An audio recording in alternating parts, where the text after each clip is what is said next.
Alright, I'm going to walk you through problem 2.4, and this one is about using the heat diffusion equation to find the steady state temperature distribution for a material with variable thermal conductivity. So we are given this value of K equals K0, which is a positive constant, plus AT, T being the temperature and A being a coefficient that can be positive, negative, or zero.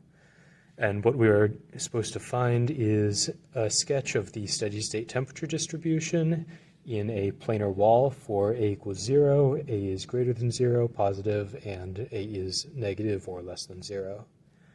The assumptions that I am working with are a 1D conduction, since this is a planar wall, and no internal heat generation for within the wall. So to start out solving this, I'm going to write out the full Cartesian heat diffusion equation, but it turns out we can simplify this in quite a few ways based on the assumptions. So first of all, because the problem statement said it was steady state, we can set the entire right-hand term, rho Cp partial T over partial time, equals 0, because the temperature does not change with time. And then because of no energy generation, we can set Q dot equals 0 and remove that term. And then finally, because we are treating this as a one-dimensional problem in the x direction, we can set both the y and z partial terms to also 0, leaving us with the simplified heat diffusion equation of partial over partial x times in parentheses k partial t over partial x equals 0. And then from there, it's just a matter of inputting the formula we are given for our variable k, equals K0 plus AT, and the reason we can't pull this out as you normally can for a constant K is that when it's constant, you can treat it as not varying according to X, but when it is a variable like it is now, we have to keep it in the derivative and solve from there. So to do that, we are just going to separate these terms into term number 1, partial over partial x, K0, partial t over partial x, and then this other one that includes our variable part of it, AT, partial t over partial x. And then since K0 is actually the constant part of K, you can pull that out to get to the first term as K0 times partial squared t over partial x squared, plus A, again a constant that you can pull out, times partial over partial x, t, partial t over partial x. And you have set that all to 0 on all of these steps because this is steady state. So you don't have to worry about anything on the right hand of the equation. After that, we just have to apply the product rule to the left-hand term, or to the right-hand term. The left-hand one stays the same for now.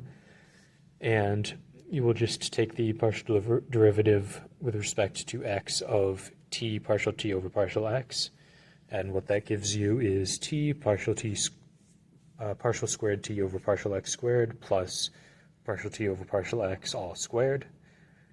Careful to take that as the derivative itself squared, not a second-order derivative like the first term. And then from there, we can pull out K0 plus AT times partial squared t over partial x squared plus the right-hand term a times partial t over partial x squared equals 0. We need to do one more rearrange on this, isolating this to partial squared t over partial x squared. Oh, lights turned off, just give me a moment. From there, we can rearrange it to all on the left-hand side is isolated partial squared t over partial x squared, and set that equal to negative a over K0 plus AT times partial t over partial x all squared. And from there, we have all we need to generate a rough plot of t of x. We have a couple things we know from this, that K0 plus AT equals the K thermal conductivity constant, or not constant, but coefficient, is positive because negative thermal conductivity simply does not make sense. And then we also know that partial t over partial x squared is always positive because it is a squared term. And then finally that T of x is decreasing because it is heat loss through conduction. And then what we needed from that heat diffusion equation is the concavity of this heat distribution, and this is what partial squared T over partial x squared tells us. If A is 0, then that will make T of x linear. There will be no concavity. If A is positive, it will cause it to be concave down, a negative value for partial squared T over partial x squared. And then the inverse, if A is negative, it will cause T of x to be concave upwards.